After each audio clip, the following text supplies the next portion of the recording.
والسلام وإلى أرواح أهل بيته وأصحابه وأزواجه وإلى أرواح أئمة الإسلام والمسلمين وإلى أرواح ذرية رسول الله صلى الله عليه وسلم أجمعين، خصوصا إلى سيدنا المهاجر إلى الله أحمد بن عيسى وسيدنا عبد الله بن أحمد بن عيسى وسيدنا أستاذ الأعظم الفقيه المقدم محمد بن علي وعلى ثمن المقدم ثاني الحبيب عبد الرحمن محمد سقاف، ثم إلى روح الشيخ أبو بكر بن سالم وأخيه أجل، ثم إلى روح يوسف بن عبد الحسني، ثم إلى روح الحبيب عمر بن عبد الرحمن العطاش، الشيخ علي بن عبد الله باراس، ثم إلى روح الحبيب عبد الله بن علوي بن محمد الحداد، ثم إلى روح الحبيب علي بن محمد الحبشي، وإلى أرواح أولاده خصوصا إلى روح حبيب أنيس بن أبي الحبشي، وإلى روح حبيب أحمد بن أبي الحبشي، وإلى روح الحبيب عبد القطب عبد القادر بن احمد سقاف، ثم الى روحي الحبيب القطب ابو بكر محمد سقاف، ثم الى روحي الحبيب حسن والحبيب سالم ابناء الحبيب عبد الله بن عمر الشاتري، ثم الى روح الحبيب محمد بن علوي المالكي، ثم الى الحبيب محمد بن سالم بن حفيد، والى الحبيب علي المشهور بن محمد بن سالم بن حفيد، ثم الى الحبيب حبيب أبو بكر عدن بن علي المشهور، ثم إلى روحي الحبيب علي بن جعفر الإدروس، ثم وأصولهم وفروعهم والمنتسبين إليهم أجمعين، ثم إلى أرواح أجدادنا وجداتنا أعمامنا عماتنا أخوالنا خالاتنا، وإلى روح جنيدي زين الدين بن حيوتي أن الله يغفر له ويرحمه ويعلي درجاته في الجنة في الفردوس الأعلى مع النبيين والصديقين والشهداء والصالحين بلا حساب ولا عتاب ولا فتنة ولا عذاب، وأن الله يدخل في قبره روح وريحان والفسحة والأمان، يا حنان يا منان يا من إذا سئل أعطى وإذا استعين أعان، ثم أن الله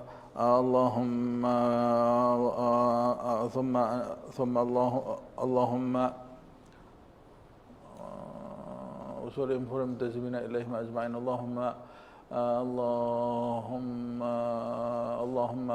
اللهم احفظنا وأولادنا وبناتنا وأصحابنا وجميع أمة سيدنا محمد صلى الله عليه وسلم من جميع البلاء والوباء والمصيبة والذنوب والمعصية ظاهرها وباطنها كبيرها صغيرها، وأن الله يشفي مرضانا ويعافي مبتلانا، خصوصا يشفي ميمونة بنت منان وحفيد بن عبد القادر العطاس ومحمد طيب بن يحيى ومهاتي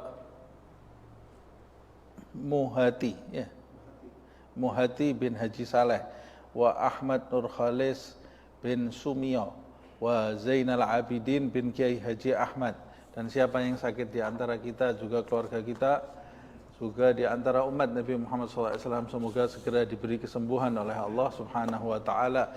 Ya Syafi ya Syafi ya Syafi la syifaa illa syifaa'uk syifaa'an la yughadiru saqaman wa la alama ya kafi ya wafi. Ya Hamid ya Majid irfa' anhum kulla ta'abin syadid waqfihim minal haddi wal hadid wal maradi syadid wal jayshil adid waj'alhum nuran min nurik wa 'izzan min 'izzik wa nasran min nasrik wa baha'an baha'ik wa 'ata'an min 'ata'ik wa hirasatan min hirasatik ta'yidan min ta'yidika ya dzal jalali wal ikram wal mawahibil idham. As'aluka an takfiyahum min syarri kulli dhi syarrin innaka antallahu khaliqul akbar.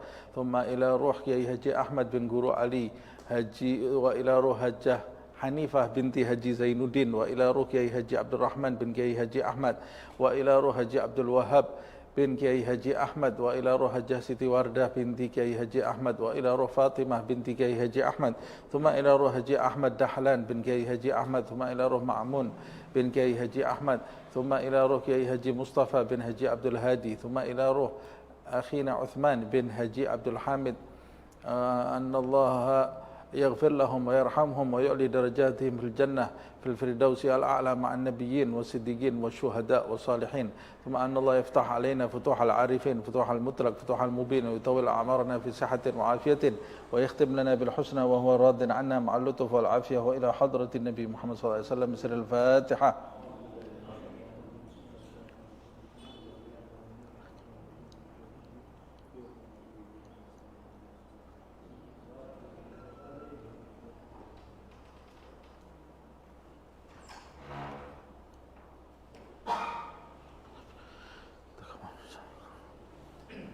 Bismillahirrahmanirrahim. Alhamdulillah rabbil alamin. Allahumma salli wa sallim ala sayyidina Muhammad wa ala ali sayyidina Muhammad. Nawaina ta'allum wa ta'alim wa tadhakkur wa tadhkir wa naf'a wal intifa' wal ifadah wal istifadah wal hath ala tamassuk bi kitabillah wa sunnati rasulih wa du'a ila al-huda wa dalalah ala al-khair ibtigha'a wajhillah wa mardatih wa qurbih wa thawabihi subhanahu wa ta'ala. Kita lanjutkan kajian kitab An-Nasaih Diniyah karya Al-Imam Abdullah ibn Alawi ibn Muhammad Al-Haddad. Kita sampai di halaman 347. Baik. Di pertemuan yang lalu kita membahas mengenai kenikmatan anggota tubuh gitu ya. Bagaimana kita wajib menjaganya. Al-a'dha'us sab'ah, yaitu yang pertama 7 anggota badan. Yang pertama mata, kita sudah membahasnya. Kemudian yang kedua adalah al-udhunu, yaitu telinga. Kita masuk ke bagian yang ketiga, yaitu al-lisanu. Qala al-muallif wa nafa'ana bihi fid dharain amin. Wa ammal lisanu, sedangkan lisan,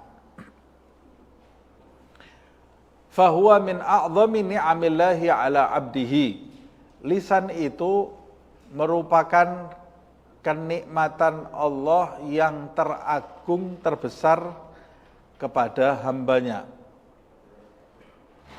Wa fihi khairun kabirun, dan di dalam lisan itu terdapat banyak, atau di dalam lisan itu terdapat kebaikan yang besar. Wa naf'un katsirun, dan terdapat manfaat yang banyak. Tentunya setiap anggota badan itu ada kebaikan di dalamnya, ada manfaat yang besar, terutama pada lisan ini, liman hafidhahu, bagi orang-orang yang menjaganya. Jadi kenikmatan atau kebaikan besar dan manfaat yang banyak ini ada syarat di situ. Kalau kita tidak memenuhi syaratnya, maka kebaikan yang besar dan kenikmatan yang banyak itu tidak akan kita dapat. Nah, apa syaratnya? Liman hafidhahu, bagi siapa yang menjaga lisan tadi, menjaga lisannya dari hal-hal yang tidak baik. Bagi siapa yang tidak menjaga lisannya, maka dia tidak akan mendapatkan kebaikan dengan lisan tersebut.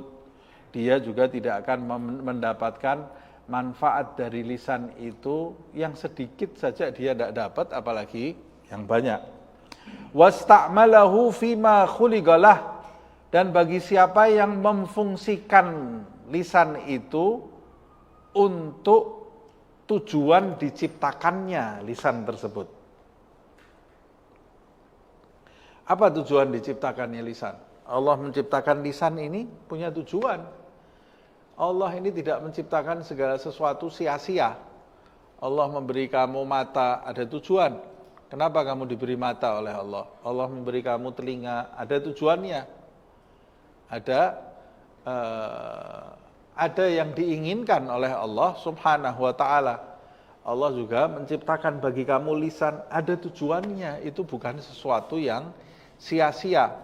Kamu gunakan matamu untuk melihat sesuatu yang tidak mendatangkan manfaat, atau bahkan yang lebih rendah lagi, kau gunakan untuk bermaksiat kepada Allah Subhanahu wa ta'ala. Begitu juga lisanmu. Lisan ini akan mendatangkan kebaikan bagi orang yang memfungsikan lisan tadi untuk tujuan diciptakannya lisan. Apa tujuannya? Nanti akan kita bahas ini ya. Tujuan diciptakannya lisan bagi hamba. Wa fihi syarrun katsirun, sebaliknya di dalam lisan itu juga terdapat keburukan yang melimpah, keburukan yang banyak. Wa dhararun azimun, dan bahaya-bahaya yang agung, bahaya yang besar. Liman adha'ahu, bagi siapa yang melalaikan lisannya, tidak mengekang lisannya. Lisannya itu tidak diarahkan. Siapa yang berbicara sesuka hatinya, siapa yang mengucapkan kata-kata tanpa berpikir, maka lisannya itu tidak mendatangkan kebaikan bagi dia, bahkan mendatangkan keburukan, wa dhararun azimun, dan mendatangkan bahaya yang sangat besar, bahaya yang sangat agung. saya tidak berbicara bahaya di dunia ini. Di dunia ini saja, orang yang melepas lisannya begitu saja, dia bisa masuk penjara. Orang yang melepas lisannya, tidak berpikir dalam berkata-kata, dia bisa dipukuli orang di dunia ini ya. Orang yang melepaskan lisannya begitu saja, dia berucap tanpa berpikir, bisa menyebabkan darah tercecer. Bisa menyebabkan membunuh. Bukan cuma membunuh 1-2 orang, bahkan gara-gara lisan yang dilepas begitu saja, bisa mengakibatkan satu kota perang. Bisa mengakibatkan antar kota perang. Bisa mengakibatkan bahkan antar negara bisa perang gara-gara lisan. Nah, jadi hati-hati nih, lisan ini liman adha'ahu dararun azimun. Ada bahaya yang sangat besar. Wasta'malahu fi ghairi ma khuliqalah, dan bagi mereka yang menggunakan lisannya untuk selain tujuan diciptakannya lisan itu. Nah, apa terus tujuan diciptakan lisan itu buat kita ini apa sih? Kenapa Allah memberi kita lisan? Waqad khalaqahu Allahu ta'ala lil 'abdi. Allah telah menciptakan lisan itu untuk hambanya. Karena sayangnya Allah kepada hamba itu, Allah menciptakan untuk hamba tadi lisan. Termasuk bagian dari lisan adalah tulisan. Sekarang ini ya, tulisan itu ya, teks. Itu termasuk bagian dari lisan yang kita bahas ini. Walaupun tidak keluar dari lisan, tapi teks itu wakil dari lisan. Jadi sekarang kita ini membahas lisan, termasuk di dalam bahasan lisan ini adalah teks itu yang dikirim. Sebab manusia zaman sekarang kadang-kadang lisannya diam tapi jari jemarinya terus berjalan. Nah, itu dia berbicara. Dia berbicara, sedang berbicara mewakili lisannya. Nah, sama seperti itu. Makanya kalau ada orang zaman sekarang baca kitab Habib Abdullah bin Al-Haddad, alhamdulillah, saya sekarang jarang bicara kok Ustaz. Ya, kamu jarang bicara tapi rajin ngetik. Rajin ngetik sama saja. Kalau kamu rajin ngetik, rajin komen, itu kamu juga berbicara. Itu berbicara. Walaupun mulut kamu tidak bergerak. Ya, karena zaman teknologi semakin maju, lisan ini sekarang sudah diwakili dengan jari ini ya. Makanya nanti jari jemari kita juga ikut bersaksi di hadapan Allah Subhanahu wa ta'ala. Karena ternyata jari zaman sekarang ini keramat, bisa bicara gitu ya. Jarinya orang zaman sekarang ini ya. Nah, untuk apa sih sebetulnya Allah memberi kamu lisan, memberi kamu jari untuk ngetik? Itu untuk apa sebetulnya? Wa qad khalaqahu Allahu ta'ala lil 'abdi liyukthira bihi min dzikrihi wa tilawati kitabihi. Satu, Allah itu menjadikan lisan untuk kamu agar kamu itu memperbanyak zikir, agar kamu nyebut nama Allah Subhanahu wa ta'ala. Dan Allah memberi kamu lisan agar kamu berzikir bukan karena Allah perlu dengan zikirmu, tapi karena Allah mau memuliakan kamu dengan menyebut namanya. Sebab orang yang menyebut-nyebut nama Allah, dia itu orang yang mulia di antara kalangan hamba Allah Subhanahu wa ta'ala. Orang yang malas menyebut nama Allah Subhanahu wa ta'ala, dia orang yang hina, dia orang yang rendah di alam semesta ini. Di alam semesta ini. Jadi Allah memberi kita lisan, kemudian mengizinkan kita untuk menyebut namanya, lalu Allah memerintahkan kita untuk menyebut-nyebut namanya dengan lisan ini. Dengan lisan kita ini. Wa tilawati kitabihi, dan membaca kitabnya, Al-Quran. Ini fungsinya lisan itu dijadikan untuk kita. Sebab ya ibadahnya lisan ya itu. Zikir, baca Al-Quran. Kemudian, waliyan sahabihi ibadahu. Untuk memberikan nasihat kepada hamba-hamba Allah yang lain. Memberikan nasihat itu artinya memotivasi. Kalau kita lihat ada seseorang yang malas dalam beribadah, kita motivasi, kita nasihati supaya dia semangat beribadah. Kalau kita lihat ada orang malas belajar, kita motivasi supaya dia semangat belajar. Kalau kita lihat ada orang malas bekerja, malas loh nih ya, malas bekerja, kita motivasi supaya dia supaya dia rajin bekerja. Kalau kita lihat ada orang malas membaca Al-Quran, lisan kita ini memberi nasihat, memotivasi dia supaya dia rajin membaca Al-Quran.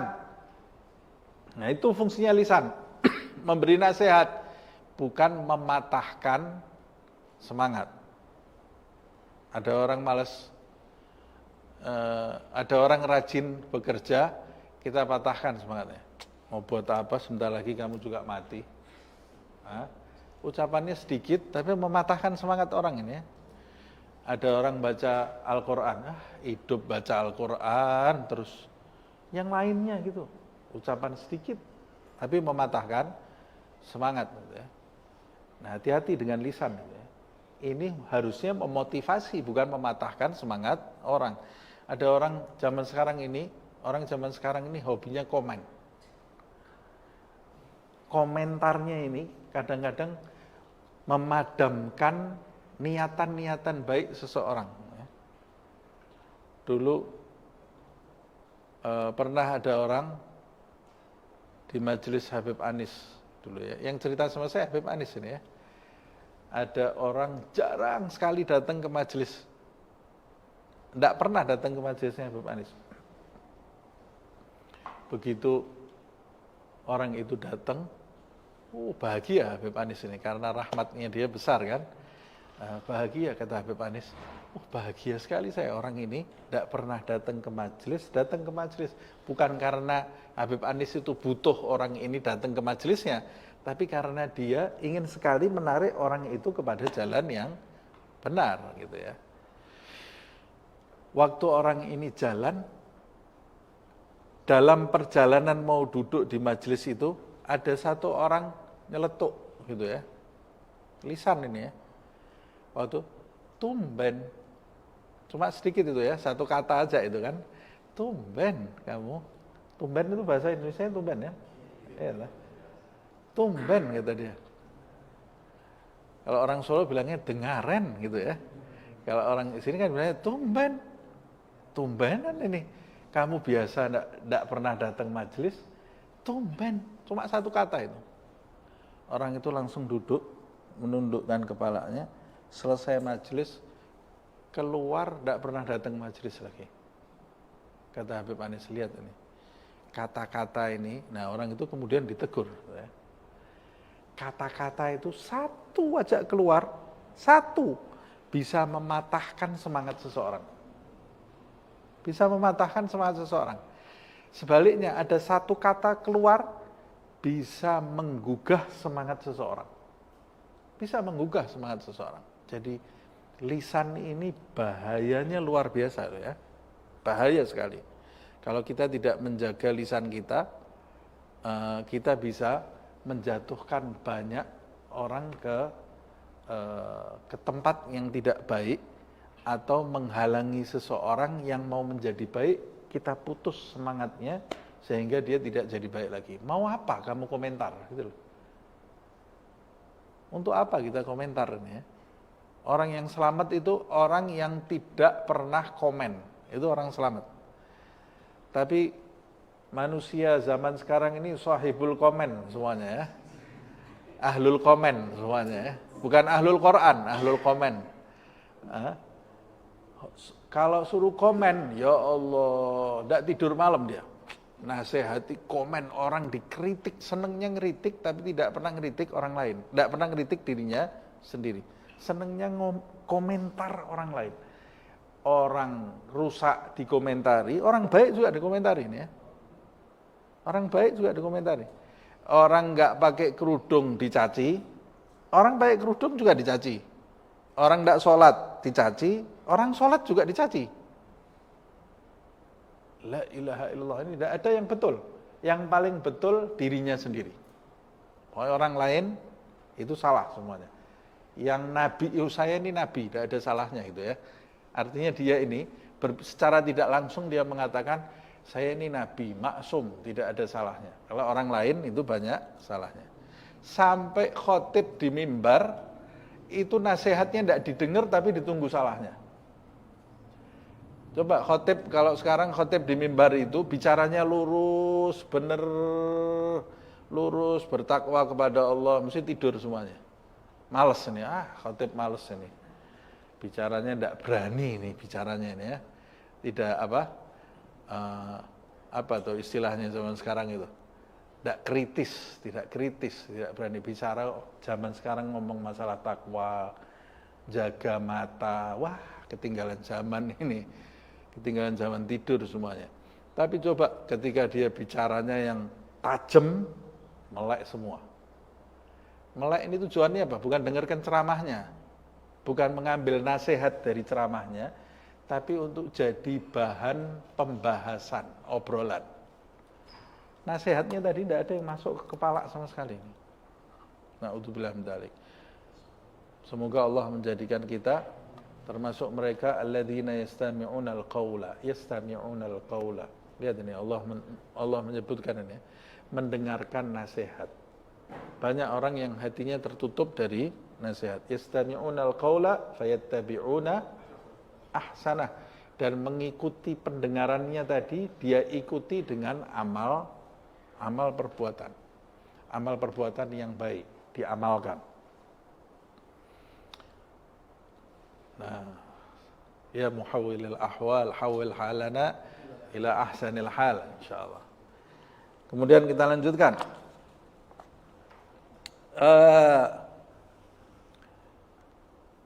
Waliyan sahabihi ibadahu wa yad'uhum bihi ila ta'atihi, dan menyeru mereka, mengajak mereka menuju kepada ketaatan terhadap Allah Subhanahu wa ta'ala. Kalau ada di antara mereka yang kendor semangatnya dalam taat kepada Allah Subhanahu wa ta'ala, diajak, diseru mereka untuk taat kepada Allah. Ada di antara mereka yang jauh dari amal ibadah taat, diajak, diseru mereka untuk mendekat kepada Allah Subhanahu wa ta'ala melalui amal taat. Wa yu'rifahum ma yajibu alaihim min azimi haqqihi, dan memperkenalkan kepada mereka, memberitahu mereka, mengajarkan kepada mereka apa-apa yang diwajibkan terhadap diri mereka dari besarnya hak Allah Subhanahu wa ta'ala. Maksudnya mengajarkan kepada mereka hal-hal, kewajiban-kewajiban yang merupakan tanggung jawab mereka terhadap Allah Subhanahu wa ta'ala, tanggung jawab yang besar. Apa kewajiban-kewajibannya? Sholat, zakat, puasa, haji seumur hidup sekali, taat kepada orang tua, jujur. Ini hal-hal yang diwajibkan kepada setiap hamba ini ya. Jual beli yang halal dan hal-hal semacam itu. Memakan makanan yang halal. Ini hal-hal yang diwajibkan bagi seorang hamba. Nah, kemudian waliyudhira bihi ma fi dhamirihi min hajat dinihi wa dunya. Di antaranya fungsi diciptakannya lisan bagi hamba yang lain adalah agar menampakkan hajat keperluan hidupnya yang terkait dengan agama dan dunia yang terdapat di dalam hatinya. Setiap manusia itu punya hajat, punya keperluan keperluan dunia, keperluan agama. Keperluan dunia dan keperluan agama itu keinginannya timbul di mana? Di dalam hati. Ketika kita umpamanya memerlukan makan, waktu kita menginginkan makan, keinginan itu kan timbul di dalam hati. Tapi kita kan tidak bisa datang ke toko diam saja. Orang tidak tahu apa yang ada di dalam hati kita. Nah, bagaimana saya menampakkan apa yang saya inginkan di hati? Kita menampakkannya melalui lisan. Nah, itu diantara fungsi lisan, yaitu menampakkan hajat kita yang terdapat di dalam hati, supaya kita bisa menyuarakan agar diketahui oleh orang lain. Nah, kalau tidak ada lisan ini, kita akan kesulitan dalam menyampaikan hajat kita. Nah, jadi fungsi lisan yaitu untuk taat kepada Allah, menasihati orang, mengajak orang untuk beramal taat. Keempat, untuk nyambung hidup, menyuarakan hajat kita untuk nyambung hidup. Nah, fa in ista'malahu bidzalika kana minasyakirin. Orang yang menggunakan lisannya untuk hal-hal di atas, zikir, baca Al-Quran, memberi nasihat, berdakwah, mengajarkan ilmu yang wajib kepada hamba-hamba Allah, kemudian menggunakan lisannya seperlunya untuk memenuhi hajat agama dan dunia. Siapa yang menggunakan lisannya untuk hal-hal ini, kana minasyakirin, maka dia tergolong orang-orang yang bersyukur kepada Allah Subhanahu wa ta'ala, bersyukur dengan kenikmatan lisan tadi. Wa in syaghalahu wasta'malahu bi khilaf ma khuliqa lahu, tapi kalau dia memfungsikan dan menggunakan lisan tadi untuk bikhilaf, selain dari tujuan diciptakannya lisan itu, yaitu untuk hal-hal lainnya, umpamanya seperti yang saya contohkan tadi, Al-Quran ditinggal, membaca buku-buku yang tidak bermanfaat, zikir malas, tapi ngobrol seneng, ngobrol yang tidak ada manfaatnya itu ya. Menasihati orang tidak mau dia, mematahkan semangat orang dia sering. Ini berarti digunakan untuk tidak sesuai dengan tujuan diciptakan lisan ini. Kalau dia fungsikan dan dia gunakan lisannya ini tidak sesuai, bikhilaf, tidak sesuai dengan tujuan diciptakannya lisan itu, kana minadh-dhalimin al-mu'tadin, maka dia ini tergolong orang-orang yang zalim dan melampaui batas. Melampaui batas diciptakannya fungsi lisan tadi. Kenapa disebut orang-orang yang zalim? Ya, karena lisan kalau tidak dikekang, maka kita akan menzalimi banyak orang di sekitar kita. Yang pertama kita zalimi adalah diri kita sendiri. Kenapa? Sebab kalau kita tidak menjaga lisan kita, maka lisan kita itu akan mendatangkan keburukan bagi diri kita. Jadi orang yang tidak menjaga lisannya, maka dia adalah pelaku zalim, dan yang pertama dia zalimi adalah dirinya sendiri. Ada istilah apa?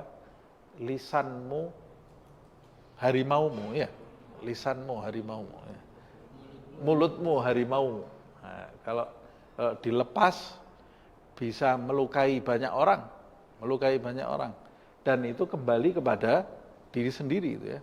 Jadi kalau menurut saya mulutmu harimaumu itu, yang dimaksud mulutmu harimaumu, harimau itu kalau dibebaskan akan menerkam. Yang pertama diterkam, yang paling dekat diri dia sendiri itu ya.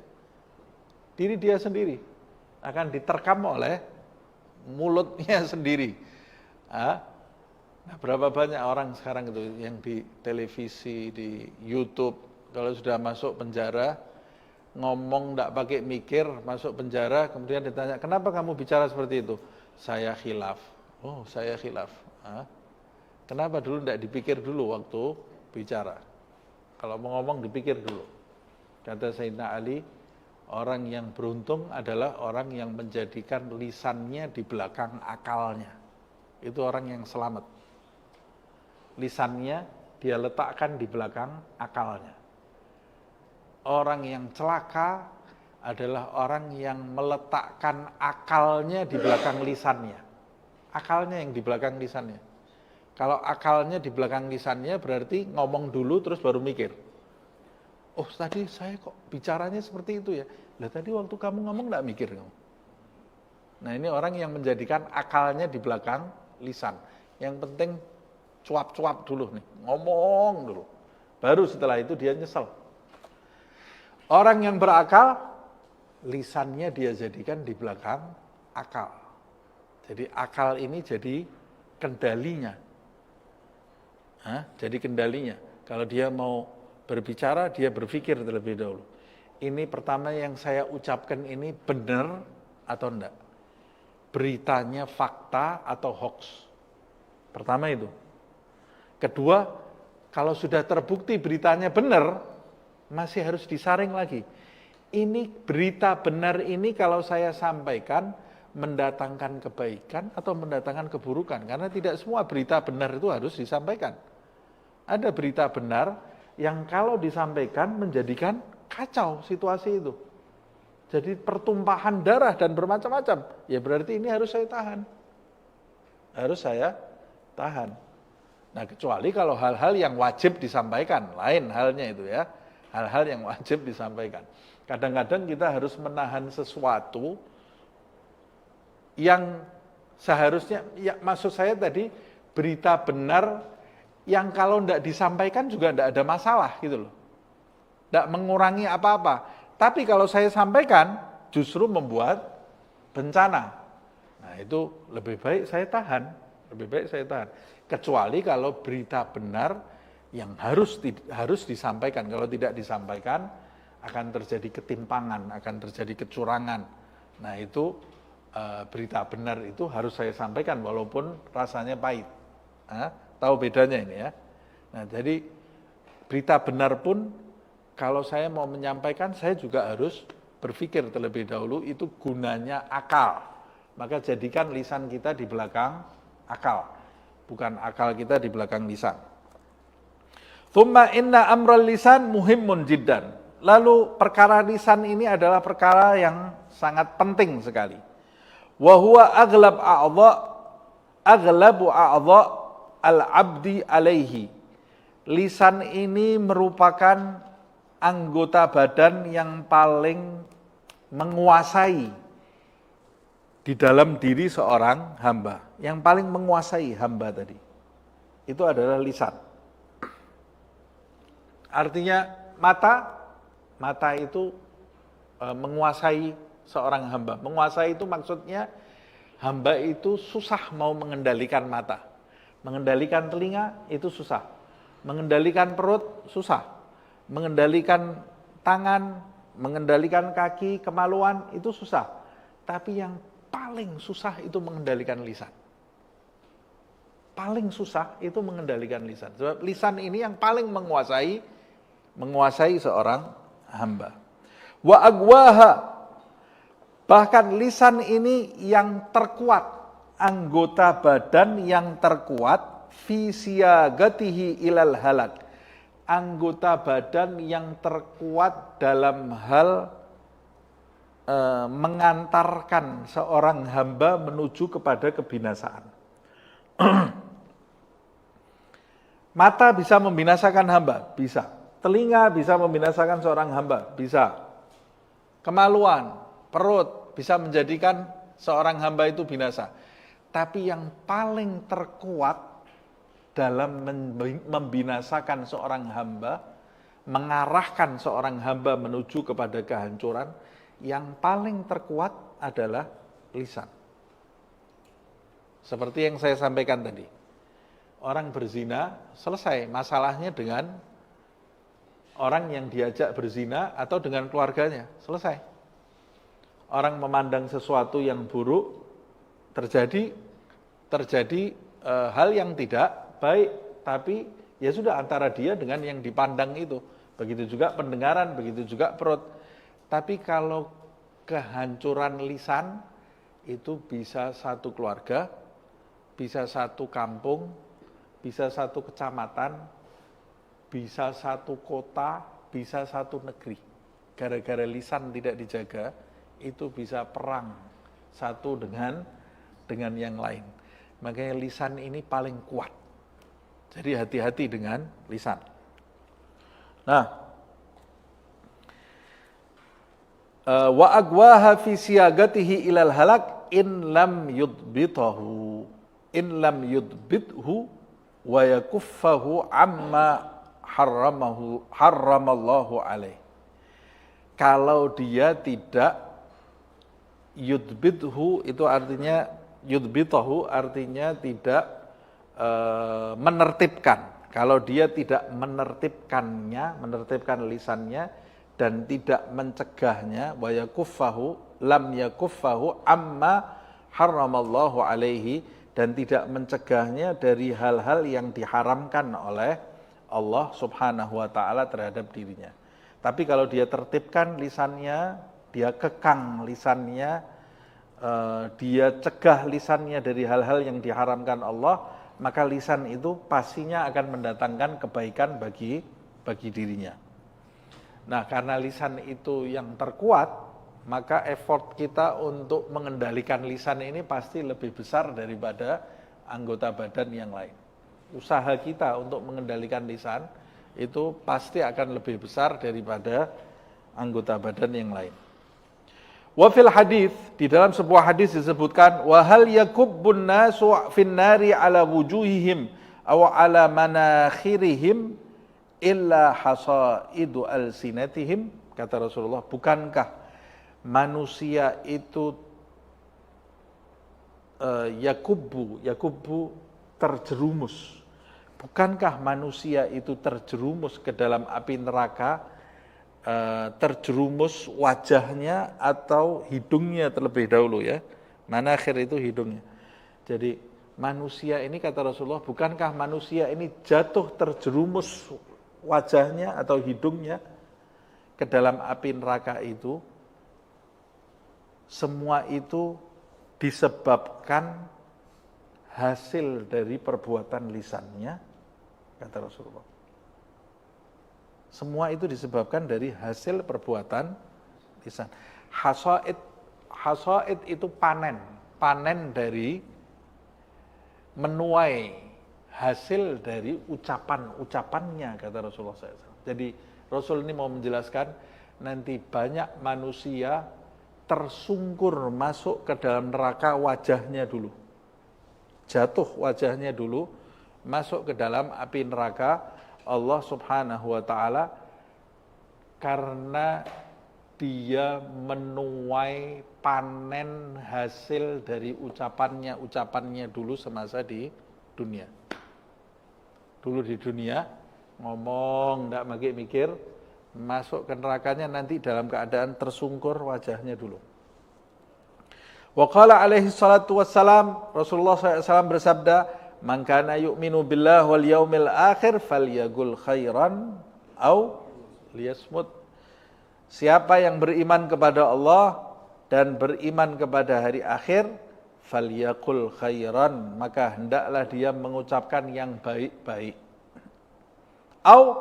Atau kalau tidak ada yang diucapkan yang baik-baik, liyasmut, maka hendaklah dia diam.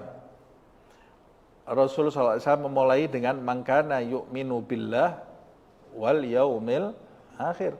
Berarti orang yang ngomong tidak mikir, yang diucapkan hal-hal yang buruk, susah diam, ngomong terus, itu berarti imannya kepada Allah dan hari akhir tipis. Imannya sangat tipis. Sehingga dia ini banyak ngomong. Dan yang diucapkan kadang-kadang bukan yang baik-baik. Gitu ya. Nah, kalau kita mau tahu iman kita ini seberapa sekarang ini, sudah tebal atau belum? Loh, saya kan sudah banyak sholat Ustaz, sholat sunnah sudah saya kerjakan, zikir sudah saya baca, Al-Quran saya baca. Dari mana saya bisa mengukur iman saya ini sudah tebal atau masih tipis? Lihat diri kamu ini termasuk orang yang banyak ngomong atau enggak? Kalau kamu ini orang yang banyak ngomong terus, apalagi ucapan kamu itu banyak enggak benernya, banyak enggak baiknya, berarti itu menunjukkan iman kamu itu tipis. Tipis. Sebab Nabi Muhammad SAW bersabda, "Man kana yu'minu billah wal yaumil akhir." Siapa yang beriman kepada Allah dan hari akhir. Kaitannya Allah itu yang mendengar ucapan kita semua, kok kamu tidak takut ngomong terus? Coba kita di depannya presiden, kira-kira ngomong terus lah kita. Tidak mungkin kita ngomong terus, kan? Pasti ngomongnya kita atur. Kalau kita mau bicara ya, yang kita ucapkan pasti sesuatu yang valid. Tidak mungkin kita ngambil gosip dari broadcast terus kita sampaikan ke raja gitu. Salah-salah kita yang dipancung. Nah, bagaimana dengan Allah Subhanahu Wa Taala, rajanya segala raja? Kok berani-beraninya kamu banyak ngomong padahal kamu tahu ucapan kamu ini selalu didengar oleh Allah Subhanahu Wa Taala, dan Allah nanti akan menghisap kamu di hari akhir atas setiap ucapan yang kau ucapkan. Loh kan, yang saya ucapkan kan sudah lewat, walaupun didengar Allah kan sudah lewat. Loh, kamu kira Allah ini tidak lebih pandai dari manusia? Manusia aja bisa merekam semua ucapan. Sekarang ini kan semua ucapan orang ini direkam jejak digital, ada jejak digital ini ya. Kamu kira Allah tidak punya jejak digital lebih canggih lagi? Allah ini maha pandai yang mengajarkan manusia membuat media sosial, gadget dan lain-lainnya, semua ilmunya dari Allah Subhanahu Wa Taala. Nanti jejak digital kamu dari mulai huruf pertama yang kamu ucapkan tersimpan rapi di filenya Allah Subhanahu Wa Taala, sampai akhir hayat kamu akan diputar nanti di hari akhir. Di hari akhir itu akan diputar dan semuanya akan dihisap oleh Allah Subhanahu Wa Taala. Yang baik akan mendatangkan kebaikan, yang buruk akan dihukum oleh Allah Subhanahu Wa Taala. Plus Allah juga punya 2 malaikat yang merekam ucapan kamu terus setiap saat. Ma yalfidhu min qaulin illa ladaihi raqibun atid. Kata Allah di dalam Al-Quran, tidaklah manusia itu melafatkan suatu kata kecuali di hadapannya ada raqib dan atid. Catat semuanya. Dicatat terus ucapan kita ini ya. Catatannya lebih hebat dari rekaman yang kita rekam ini semuanya. Komplit. Nah, makanya ini dikaitkan oleh Rasulullah, man kana yu'minu billahi wal yaumil akhir falyaqul khairan aw liyasmut. Wa qala alaihi salatu wassalam, Rasulullah SAW juga bersabda, rahimallahu, semoga Allah merahmati. Ya Allah, ini doanya Nabi Muhammad SAW ini ya. Rahimallah imra'an, Allah akan merahmati seseorang. Qala khairan, yang mengucapkan kebaikan, faghanim, maka dia kemudian mendapat keberuntungan dari ucapannya itu. Qala khairan faghanim, orang yang mengucapkan kebaikan lalu dia mendapatkan keberuntungan dari ucapan itu. Au sakata an syarrin fasalim, atau dia berdiam dari keburukan, fasalim, dan dia selamat. Ini maksudnya apa sih? Maksudnya orang yang mengekang lisannya. Lisannya ini tidak diucapkan kecuali hal-hal yang baik sehingga dia mendapat keberuntungan. Dia mengekang lisannya, memaksa lisannya untuk selalu mengucapkan hal-hal yang baik sehingga dia mendapat keberuntungan. Kemudian jika terlintas di dalam hatinya mau mengeluarkan sesuatu yang tidak baik, sakat, Dia diam. Kalau dia diam dari mana bisa keluar itu? Tidak bisa keluar kan? Makanya dia berdiam itu menahan sesuatu yang tidak baik, yang dia inginkan mau dikeluarkan, ditahan. Fasakat fasalim. Maka terselamatlah dia dari dosa, dari perbuatan yang buruk. Manusia yang seperti ini, yang bermujahadah, memaksa yang keluar dari lisannya ini yang baik-baik. Kalau ada yang keluar mau yang buruk, dia tahan. Tidak gampang loh nahan itu, kadang-kadang bisa gerges loh ya. Kadang-kadang bisa panas orang. Ya Allah, suruh nahan ini keinginan di dalam hatinya ini. Banyak kata-kata yang mau dia keluarkan, dia tahan. Dia tahan. Kalau kita ngomong di majelis ini kan gampang kan ya. Tapi kalau di luar itu yang susah itu ya. Tapi manusia yang bermujahadah seperti ini, kata Rasulullah, rahimallah, Allah akan merahmati orang ini. Dirahmati orang ini oleh Allah Subhanahu wa taala. Jadi dia ada dalam lingkaran rahmat Allah Subhanahu wa taala. Yang namanya mujahadah itu ini loh. Ini yang namanya mujahadah. Mujahadah itu bukan cuma baca Al-Qur'an dan sholat. Kalau suruh baca Al-Qur'an sehari 2 juz bisa semua insya Allah. Suruh sholat sehari 100 rakaat, insya Allah masih bisa ini. Suruh baca sholawat 1000 setiap hari, insya Allah masih bisa. Suruh maulutan setiap hari 3 kali, insya Allah masih bisa. Coba jaga mulut. Sakit semua kepala kita ini ya. Yang namanya mujahadah itu ini. Ini mujahadah itu ya. Nah, kemudian waqala alaihi salatu wassalam, Rasulullah SAW bersabda, man somita najah. Kata Rasulullah, siapa yang diam selamat. Bayangkan ini Rasulullah ini. Siapa yang diam selamat, kata Rasulullah. Dia akan selamat.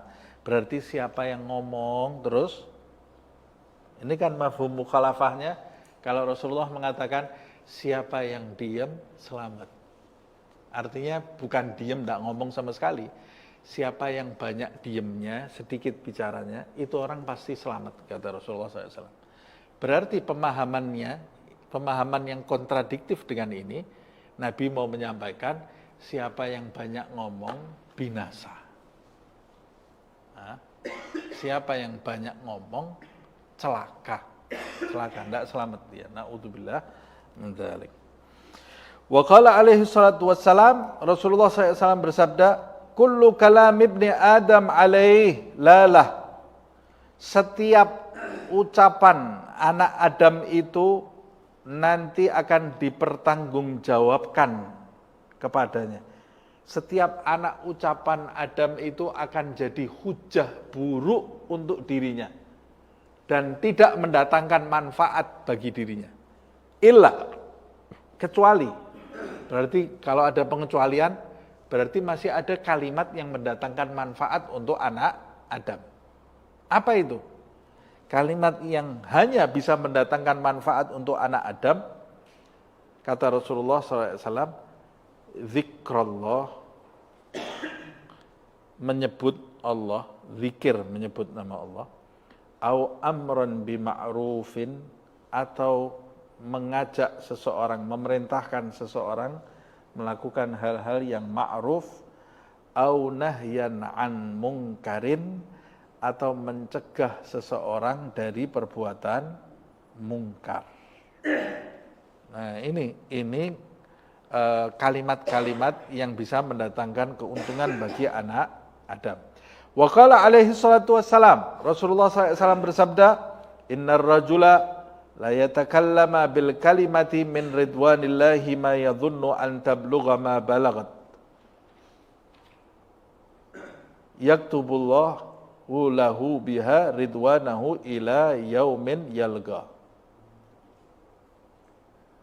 Sesungguhnya seseorang, kata Rasulullah SAW, dia itu berbicara dengan suatu ucapan yang ucapan tersebut mengandung keridhaan Allah Subhanahu wa taala. Maksudnya ucapannya itu bisa mendatangkan ridha Allah Subhanahu wa taala. Berarti ucapan yang baik gitu ya. Ma yadhunnu an tablugha ma balagat. Tapi dia itu tidak menduga bahwa ucapannya itu bisa mencapai kedudukan, bisa mendatangkan ridha Allah Subhanahu wa taala. Paham ini ya? Jadi seorang hamba dia itu berbicara tanpa dia menduga. Jadi sudah ucapannya itu baik, dia tidak menduga kalau ucapannya itu mencapai kedudukan sampai bisa mendatangkan ridha Allah Subhanahu wa taala. Yaktubullah lahu, maka Allah mencatat bagi hamba tersebut ridwanahu, ridhonya terhadap diri hamba tersebut ila yaumin yalga, sampai hamba tersebut mendapati hari perjumpaan dengan Allah Subhanahu wa taala. Dicatat Allah ridho karena dia berbicara sesuatu yang mendatangkan ridho Allah. Wa innar rajula, dan seseorang la yatakallamu bil kalimah min la yatakallamu bi kalimah min sukhtillah. Sesungguhnya seseorang ada yang berbicara dengan ucapan yang mengandung murka Allah Subhanahu wa taala. Maksudnya ucapan itu bisa mendatangkan murka, berarti ucapan yang buruk. Ma yadhunnu an tablugha ma balagat. Dia waktu mengucapkan itu tidak pakai mikir. Tidak mikir ini, tidak paham dia ini ucapan ini bisa mendatangkan murka atau tidak pakai dipikir, pokoknya keluar aja gitu ya. Ucapan itu. Jadi menurut dia ucapan itu ya biasa-biasa saja. Padahal di dalam ucapannya itu mengandung murka Allah Subhanahu wa taala. Seperti orang zaman sekarang itu loh. Gosip terus kerjaannya. Menggunjing orang, terus itu jadi bahan obrolan paling enak, padahal di dalam ucapan itu terkandung murka Allah. Orang di zaman sekarang mencaci maki orang lain seenaknya saja, di dalam ucapannya terkandung murka Allah Subhanahu wa taala, memfitnah orang lain, tidak tahu kabarnya benar atau tidak dia sebarkan. Di dalam ucapannya itu terkandung murka Allah Subhanahu wa taala. Dan dia ngobrolnya itu santai, tidak ada rasa takut. Biasa-biasa dia waktu ngomong itu. Nah ini maksud hadis tadi ini ya. Yaktubullah lahu biha antablugha ma balagat. Ucapannya itu naik, sudah mencapai derajat ucapan yang kena murka Allah Subhanahu wa taala. Yaktubullah lahu biha, karena ucapan itu Allah mencatat bagi dirinya finnar sakhatahu ila yaum yalqahu. Dicatat baginya masuk ke dalam neraka dan Allah memurkainya sampai hari perjumpaan hamba tersebut dengan Allah Subhanahu wa taala. Dimurkai oleh Allah Subhanahu wa taala. Wa fil haditsil akhar, di dalam hadis yang lain disebutkan innal abda la yatakallam bil kalimah ma yulgi laha balan. Nah ini. Seorang hamba, kata Rasulullah SAW, itu berbicara, mengucapkan suatu perkataan, mayul gilaha balan, yang ucapan itu dia anggap tidak ada masalah gitu ya, remeh, dia remehkan. Ucapannya itu sudah ngomongnya santai gitu ya. Kata Rasulullah, di dunia itu ada hamba-hamba yang mengucapkan suatu ucapan yang tidak pakai dipikir dulu, dia santai saat mengucapkannya itu, fayahwi biha finnar ab'ad minas thuraya, tapi ucapan tersebut menjadikan dia kelak jatuh tersungkur ke dalam neraka yang dalamnya lebih dalam dari jaraknya bumi dengan bintang kejora. Bintang thuraya gitu ya. Thuraya itu apa? Bintang kejora kalau dalam bahasa Indonesia itu ya. Bintang Thuraya itu bintang yang jauh, berkelip-kelip, jauh tapi terang. Ya. Jaraknya dari bumi ini, ya naik pesawat tidak sampai-sampai kita ke sana. Nah ini nanti jatuhnya ke neraka sejauh itu. Waktu di dunia dia waktu mengucapkannya biasa-biasa saja. Na'udzubillah min dzalik. Jangan-jangan itu kita yang mengucapkan hal-hal yang kita anggap biasa, kita memohon ampun kepada Allah Subhanahu wa ta'ala atas ucapan yang tidak diridhoi oleh Allah Subhanahu wa ta'ala. Nah ini bahaya sekali ini ya. Makanya beliau kemudian mengatakan fa khatarul lisan azim. Hai pembaca, bahayanya lisan itu sangat besar sekali. Wa amruhu makhufun, dan perkara lisan ini adalah perkara yang menakutkan. Perkara yang menakutkan lisan ini. Wala yunajji minhu illa sumut. Tidak ada yang bisa menyelamatkan seseorang dari hal yang menakutkan dari lisan ini, dari bahaya lisan ini. Tidak ada yang bisa menyelamatkan illa as-sumtu, kecuali diem. Kecuali diem. Wa tarkun nutqi, dan meninggalkan ucapan yang kamu inginkan, kemudian kamu tinggalkan. Itu nanti bisa menyelamatkan kamu. Tapi kalau kamu masih bernafsu ngomong terus, tidak selamat kamu. Susah mau selamat dari bahaya lisan. Illa indal hajah biqadariha, kecuali kamu mengucapkan sesuatu yang diperlukan gitu ya, diperlukan di dalam hidupmu gitu ya. Umpamanya mau jual beli, ya harus ngomong. Jual beli masuk diam. Saya baru baca Nafsa Ediniyah, saya tidak mau ngomong jual beli. Dilempar sama yang jualan kamu, ya ngomonglah mau jual beli itu ya.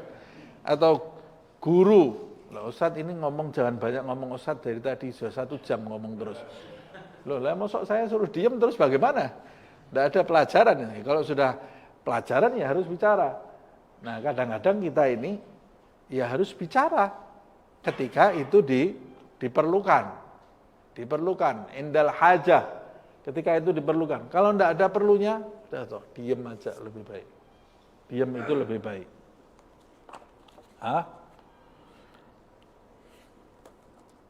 Kemudian wa yakunu lahu fi tilawah kitabillah, atau yang menyelamatkan kamu dari bahaya lisan itu, ya sudah kamu menggunakan lisan kamu itu untuk tilawah kitabnya Allah Subhanahu wa ta'ala, wa fil iktsar min dzikrillah, dan memperbanyak zikir kepada Allah Subhanahu wa ta'ala, syughlun syaghilun anil khawd fil batil, yang menjadi kesibukan yang menyibukkan dirimu dari berbicara dalam-dalam masalah kebatilan, wa fi ma la ya'nihi minal kalam, atau ucapan yang tidak ada manfaatnya. Jadi kalau kita mau selamat dari berbicara yang tidak ada manfaatnya, atau dari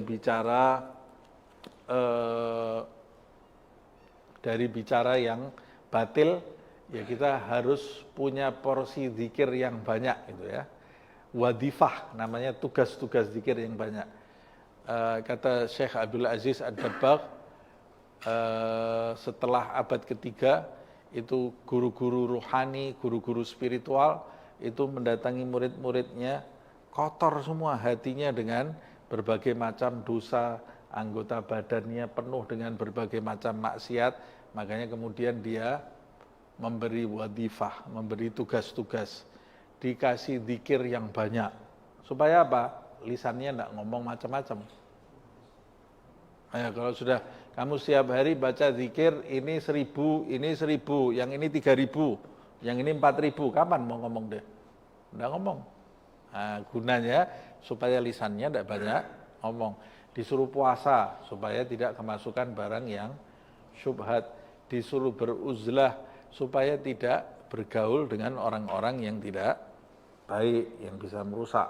Nah, ini Al-Imam Abdullah bin Al-Haddad menjelaskan tadi di penutupan pembahasan itu, ya kamu harus menyibukkan lisan kamu supaya kamu ini tidak banyak ngomong.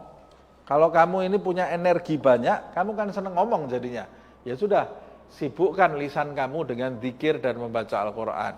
Guru saya dulu juga mengatakan, usahakan tidak keluar dari lisanmu kecuali 3 hal. Yang pertama, bicara tentang ilmu. Yang kedua, zikir. Termasuk zikir itu bacaan Al-Quran ada di dalamnya. Yang ketiga adalah dakwah di jalan Allah subhanahu wa ta'ala. Amar ma'ruf nahi mungkar. Nah, usahakan tidak keluar dari lisanmu tiga hal ini.